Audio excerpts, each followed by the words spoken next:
We'll be talking about inflammation today and what the impact of inflammation is on healthy aging, longevity, and health span and optimization in general. Now, people often think of inflammation as being a purely bad thing, but actually inflammation is a very important process in the body that helps the immune system basically produce inflammation to fight off infections, heal cuts. So it's a very important process if it's an acute short-term reaction. But when it starts to linger and doesn't go away when it should, then it turns into this chronic lingering fire that starts to degrade our system.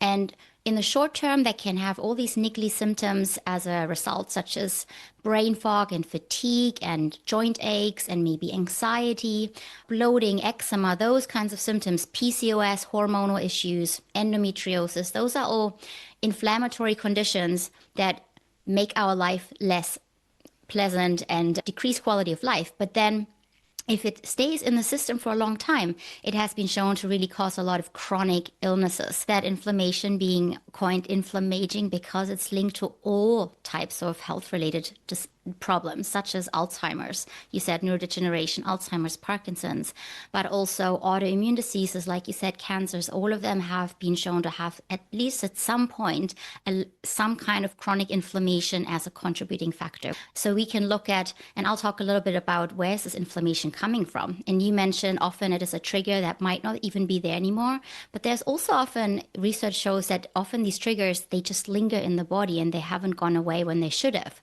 For example, chronic infections. Normally we have an infection, and if the immune system does its job, it gets rid of it. But if for whatever reason it doesn't manage to, then these chronic infections can stay in the system and constantly irritate the immune system to create that chronic low-grade inflammation.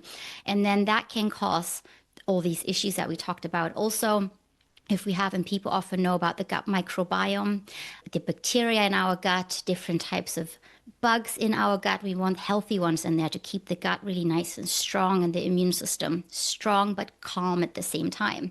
Now, if we have that imbalance, if we have too many of some bad bugs in there, or we don't have enough good ones in there, which both can be the case, then that makes our gut lining more permeable. And then all of a sudden, particles from the gut can go into the bloodstream, and the immune system doesn't recognize them anymore. Sometimes they can be healthy foods, very healthy foods like almonds, and all of a sudden the immune system says, what is this?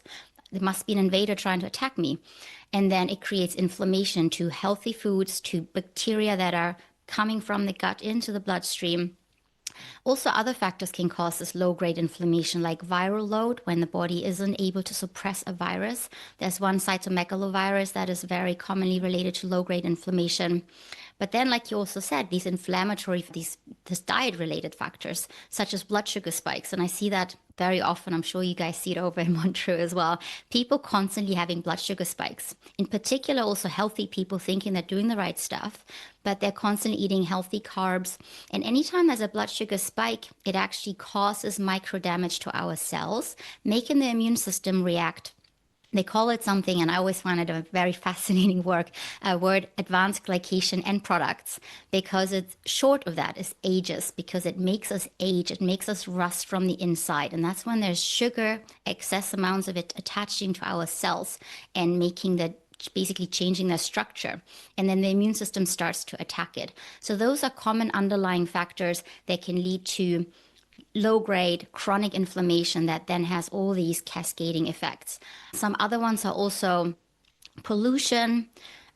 Heavy metals are all around us nowadays, but also nutrient deficiencies, because we actually need certain nutrients to quench inflammation, get rid of it. If we don't have enough of them, a very common example is omega-3. If we don't have enough of that, then our body literally just can't get rid of the inflammation.